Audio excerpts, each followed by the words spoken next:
Okay, so here we are, part 2 of the epic video series trip down from Phoenix. So I thought I'd give you folks some context. So first of all, the trip begins in Greenwood, and we come up to a place called Phoenix outside of Greenwood, BC. And this used to be a very old town site.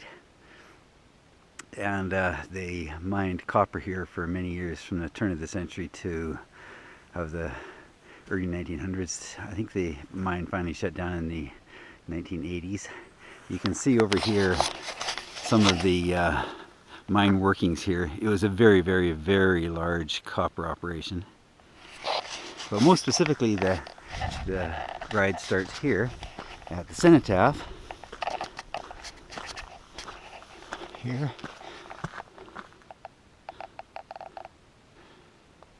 So for a what must have been a small town here,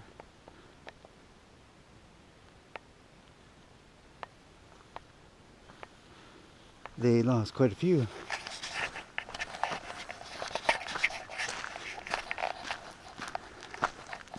So in yesterday's trip, basically the trip down from Phoenix here consists of about 3 parts. So the first part is a boring ride down the main road to connect up with the rail grid, which begins at about the Phoenix mine. There's a big tailing pond in here and a big dam that holds things back, and the water from that tailing pond makes its way ultimately down into Boundary Creek in Greenwood. So I connect up with the rail grade down by the dam, go in there for 2 kilometers, which is the start of the ride from yesterday, go down to the woods. I won't redo that portion of the ride. I won't video that today.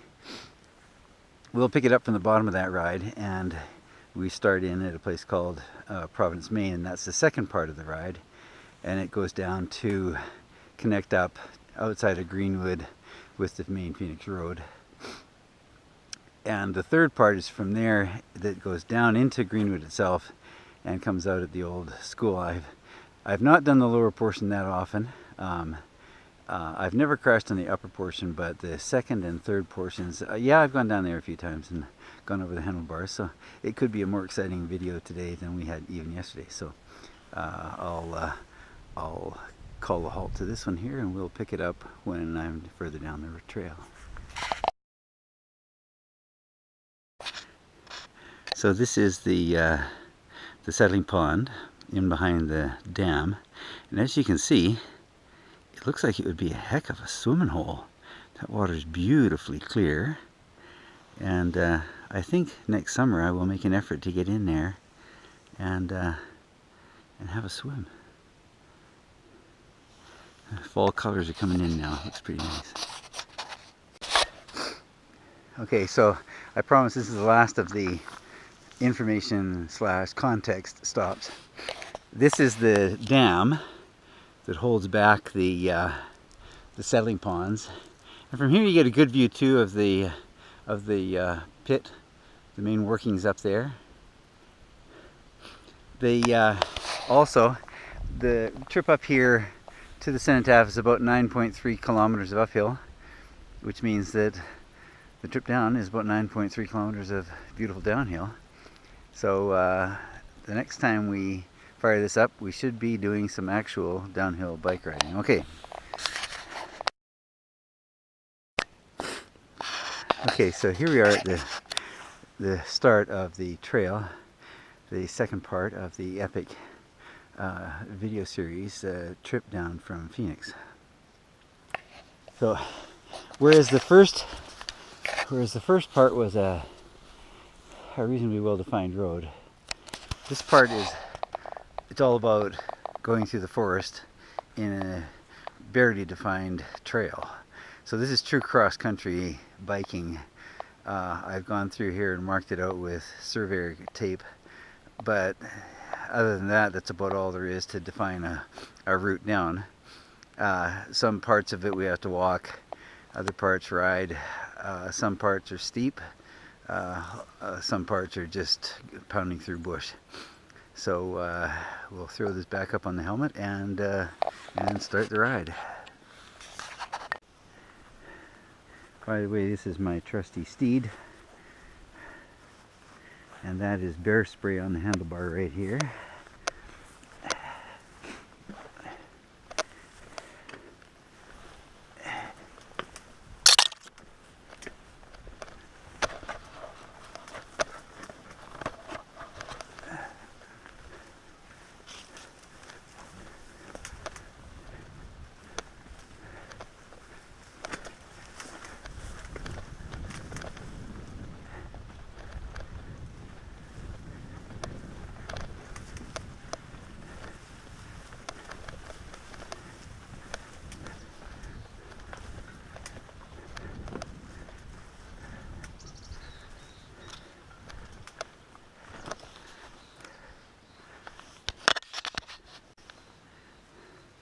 That was just a momentary break to adjust my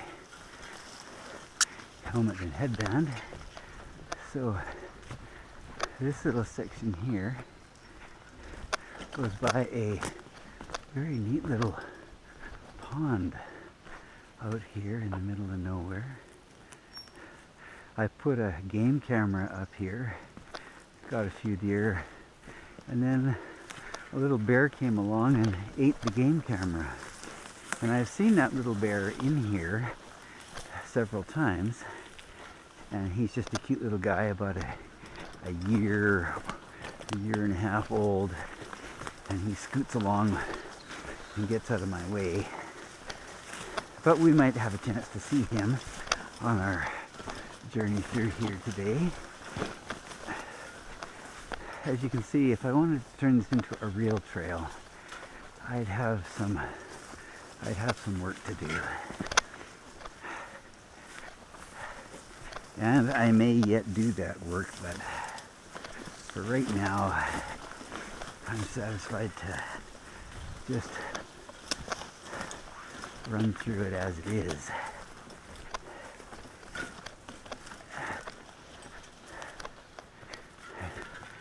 As you can see, I've put some surveyor tape up, and so have others. This is partly used by snowmobile people in the winter. So in winter, of course, there's a lot fewer obstacles than we do here.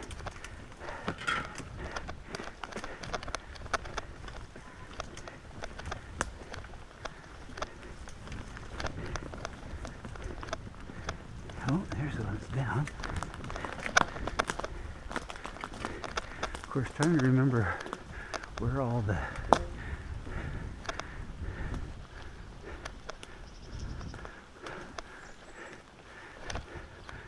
are. Oh yes, over here.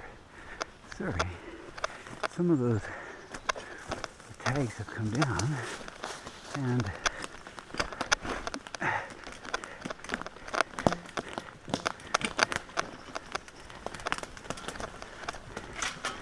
there we go. I did say it was rustic.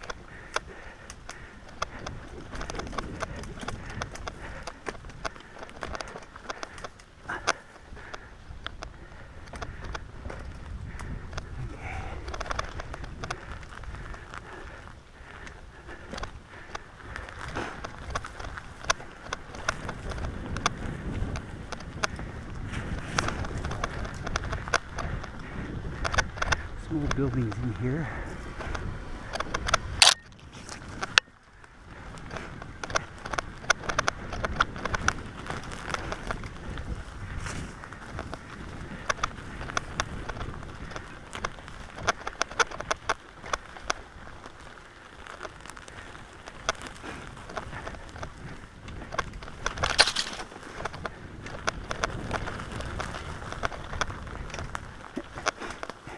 If I was daring, I'd probably just try to bomb through here. Today not so daring.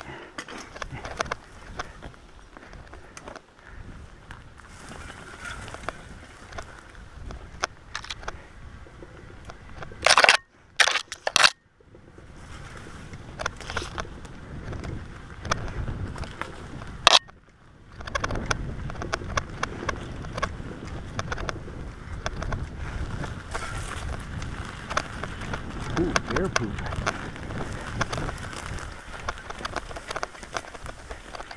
Okay.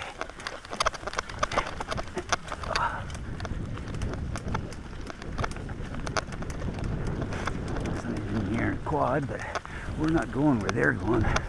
We're going cross country. After all, it is a cross country bike.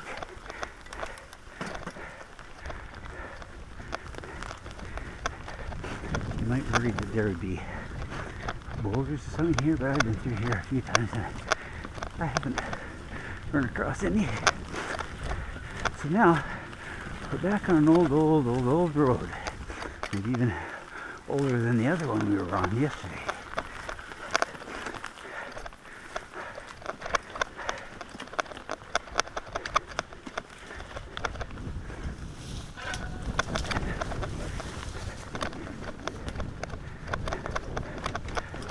My little bear buddy usually hangs out in here.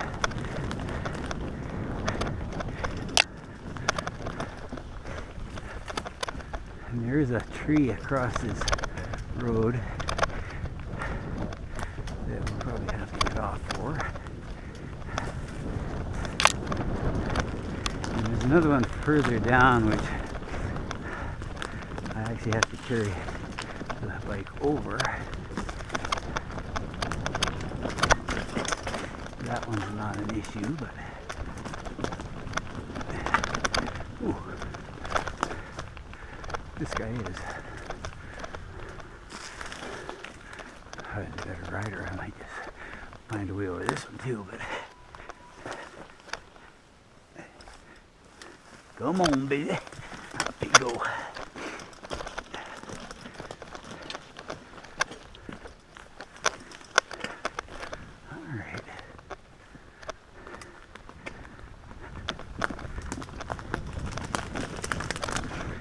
The one thing about these sticks you have to worry about is if they jump into your spokes and bend your gear shifter. And yes, I've had that happen.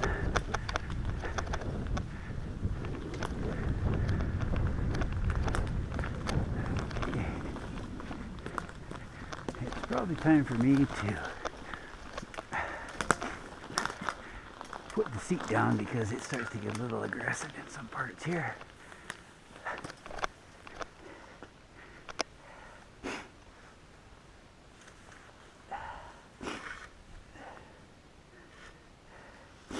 You want to be able to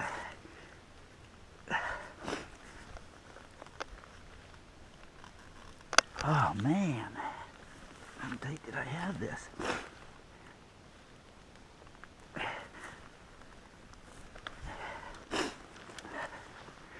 Goodness me. I'll assume that that's tight enough for me.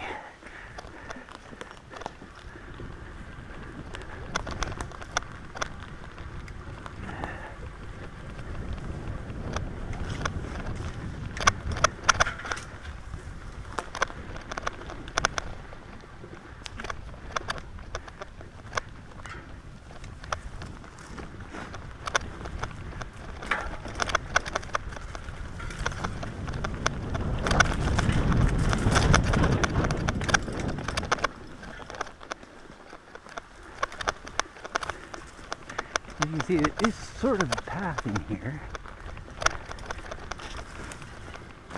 If I used it more frequently, it would be a better path.